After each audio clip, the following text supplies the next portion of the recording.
Hello. I didn't know that about the Empire State Building.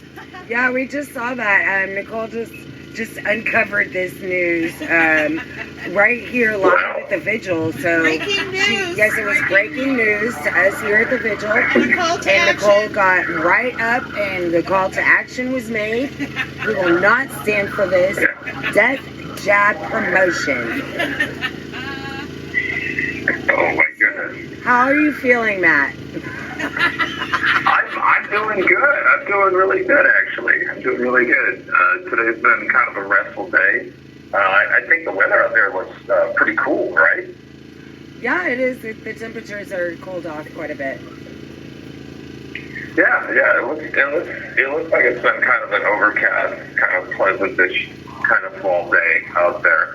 Everyone right now is watching the Washington Militia Commanders play their football game against Denver. I guess they're doing pretty well. So Nice. all in all, things are going great. Yeah.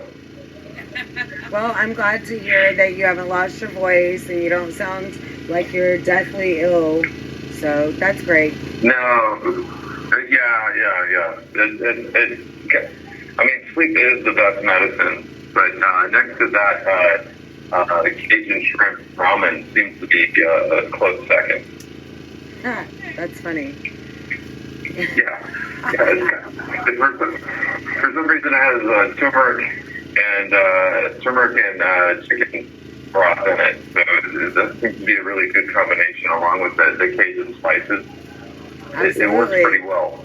Yeah, it opens up your sinuses, and the turmeric is good for your lungs and your digest, everything. Turmeric is really good for you, so that's like, they probably just don't realize that they're giving you something that might be a little bit good for you, or else they'd stop giving it to you. It wouldn't be available anymore.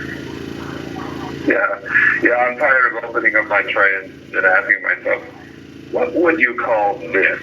Because it doesn't really have a name. It's just ingredients in a tray. You know, it's just like, it doesn't have a name, like hot dog or steak. Well, anyway, I got a little short something that I wrote out today, because I've been doing it every Sunday. I thought I would write something else out today. It's not as long as the other one, so. All right, go for it. Okay.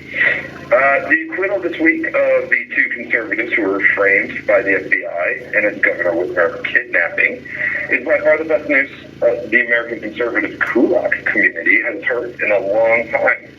It's not just a major step in the right direction for justice, it's a breath of fresh sanity for our collective public image as conservatives. Because our daily reality is that the same press that orchestrates the slanderous PR campaigns for the Democrats never told the truth about Trump, nor did they ever tell the truth about his supporters. Trump also was framed by the FBI, the DOJ, and the media. He was in league with Putin, strong the Ukrainian government, a racist tyrant. None of this was true, and none of that reporting was accidental. Before the supposed kidnappers could be framed by the law, they needed to be framed by the media. The media deals in stories, narratives, the tools we humans use to make sense of the world. In the realm of storytelling, framing refers to the cues a writer uses to set the reader's expectations. You don't use the same words and devices to write a fairy tale as you would write grimdark sci-fi. The characters, backgrounds, and intentions are all different. You don't expect a magic beanstalk in Star Wars or Jack to fight the giant with a lightsaber because of framing. Framing provides crucial hints. When thought about in this way, framing is a process of narrowing possibilities in the story. As readers, we have to know who the bad guys and the good guys are, or the story can get bogged down and become confusing or convoluted. So when the media decided they were going to offer Michigander COVID protesters up to the altar of tyranny, they set right to work narrowing the possibilities of who these suspects could be.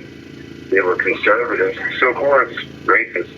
That also meant that they were poorly educated or easily duped by lies on the internet. They were also all gun nuts, which meant they were violent and unpredictable. Do you see the framing? Of course, people like this were guilty, because how could they not be? They carried scary guns and wore scary hunting gear. With narrative framing like that, you can understand how so many assume the Whitmer kidnapping hoax could have been true, which is a great point to remember. The next time the media spends years lying and misrepresenting an entire segment of society, don't take it personally. Take it tactically. It's not that they hate you or they think you're stupid. They want to get rid of you. Narrative framing is the prelude to legal framing. It is a necessary step of what the news website Revolver calls the Kulakization of conservatives. For those of you who don't know, the Kulaks were the agrarian landholders that the Soviets demonized in order to justify taking their land and massacring them by the thousands. Oh, and yes, that process led, predictably, to famine, that well-known communist trademark. Despite its designation as the fourth estate, the U.S. media has a long history in aiding wholesale oppression and demonization of entire demographics. What was once derided as yellow journalism is today the template for all corporate media. Whether with blacks, Jews, Catholics, or Japanese Americans, our media has no shortage of models designed to isolate, target, and destroy innocent people. It's hard to think of a time when the media wasn't in the business of hate. Today, the targets are Christians, conservatives, men, and parents. And while it's hard to imagine how our country can fix the media, with targets like these, it's equally hard to imagine there will be a country left to fix. And that's my fail. Well, I think that you're 100% accurate about that. The media is definitely a propaganda arm of the deep state, and we definitely, when I want to know what's really going on here in America, I go and I look at other countries' news, because I don't find it here in any American news, mainstream media at all. Right. And other countries around the world are laughing at us. Like, they're laughing at us. Yeah. We're the laughing stock of the world now because of our bumbling president and these insane policies. And the fact that there's so many Americans who are so heavily armed and we are not doing anything about it. We vastly outnumber Congress. We vastly outnumber the people that are telling us that they rule us. And somehow we're letting them win. Well, yeah. So I think it's important to remember that going into January 6th, there were a lot of things that could have been said about the protesters that would have made them seem a lot more sympathetic. One of them, obviously, the fact is that they were right about everything. The media only now grudgingly admits that the whole Russia collusion thing was a hoax. But conservatives knew from the beginning because they were listening to non-traditional media sources. If you're not hooked into corporate media, you can actually hear the truth. So things like podcasts or certain websites, they're all really good resources for knowing what's going on. And that, I think that one thing would have helped. The knowledge that we were living in a country where the government had executed a very long and convoluted program to usurp the sitting president of the United States. It was that part of the narrative. Yeah, that part of the narrative hasn't been told. And January 6th occurred in the shadow of that discovery. Like the thing that we knew had happened, that the rest of the country insisted did not happen or could not have happened the way we said it happened, but it did.